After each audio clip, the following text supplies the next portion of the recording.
bibili tayo ng mangga. Mango. 2 copy for $20. Tayo na.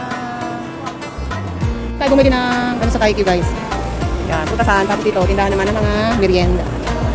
Meron din sila mga putong puti guys. Yung sa atin, parang tinitinda sa ano, tinitinda sa kalsada ng mga nagtitinda ng puto. Tsaka kutsinta. Yan, putong bigas. Bigas. Tapos dito rin nakakabili ng taho. Tsaka yung mga puto na ano, mga native na puto guys. Ayan. Ayan. Okay, so 7 ang isa.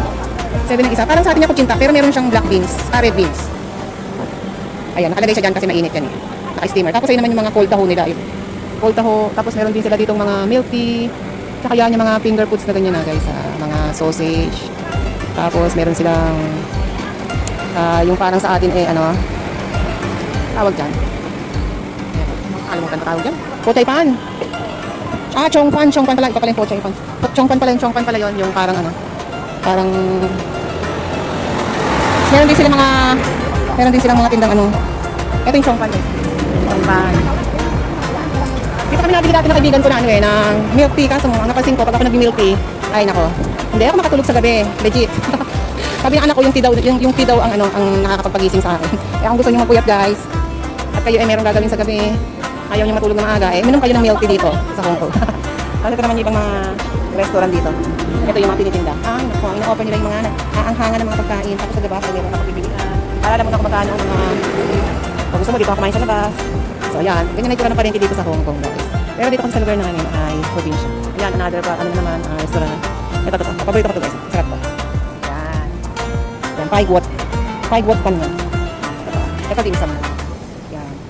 Ang ibig sabihin ng paigwot, eh, pork ribs. Yung pan, eh, kanin yun, pan is rice. So, yung paigwot pan, kanin na mayroong steam na pork ribs. Pero meron siyang kasamang paanang manok. Nakalimutan ko yung paanang manok kung tawag eh. Nakalimutan ko naman ako na tawag sa ano. Tinuro na sa akin ang amo ko babae. No, hindi talaga ako matandaan yung kung hindi ko naman common laging sinasabi o ano, binibili. Hindi ko laging binabanggit eh, talaga nakakalimutan ko yun guys. Ito naman yung agency ng mga Pilipino at Indonesian. So kung kayo eh mga nag-a-apply dito sa Hong Kong, baka pagmumukha nyo na yung nakaano dito. Oh, tiga Apayao. Ito tiga Zamboanga. Ito ay taga Batangas. Tiga Santo Tomas, Batangas oh.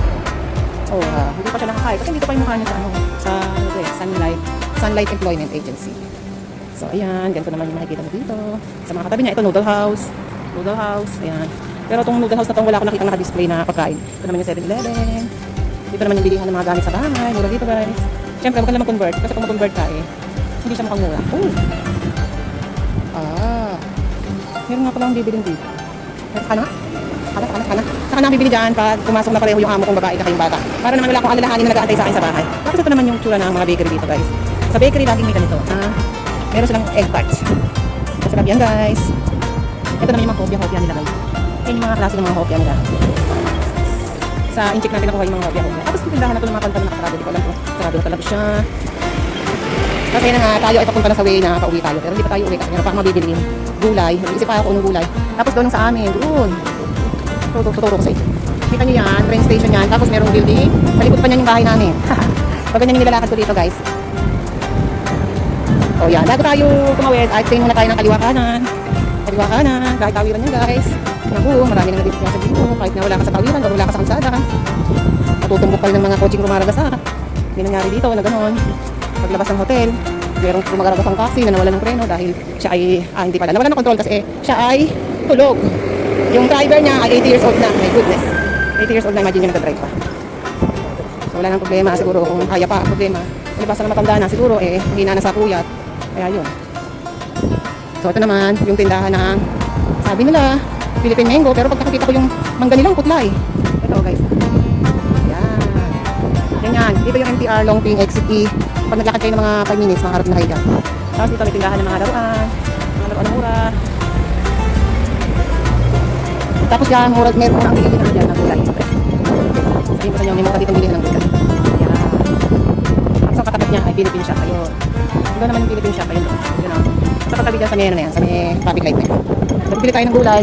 Pabingin tayo kasi may patating na sasakyan. Mamaya mo, tulog na naman yung driver. Tingin ko kayo, kaliwa ka na. At papasok tayo dito sa may loob ng tindahan ng gulay. So yan guys, nakat tayo ang aking video sa pamamasyal So, ayan naman yung mga niluto ko na nung kinagabihan. So, bumili kasi ako ng hipon. And then, siya ay aking niluto. Ayan, Chinese style yung luto na yan. And then, meron naman ako ditong tofu na meron siyang minced. And then, ginisang gulay. So, yan lang ang niluto ko. Simple lang. Pero masarap. Ubus lahat yan. Walang natira. Kundi sarsa. So, yan guys. Paborito nila yan. Kaya minsan ko rin lang niluluto yan kasi nga, syempre, hipon, makolesterol din yun. Hindi rin niya maganda sa katawan. Kailangan minsan-minsan lang. So, minsan ko lang sila pinapatikim niya. Siguro isang beses sa 2 buwan. So, ayan na. Luto na lahat. Naka-ready na. At padating na yung amo ko dyan. Kaya naman yan ay insert ko. So, yun lang guys. Salamat sa panonood.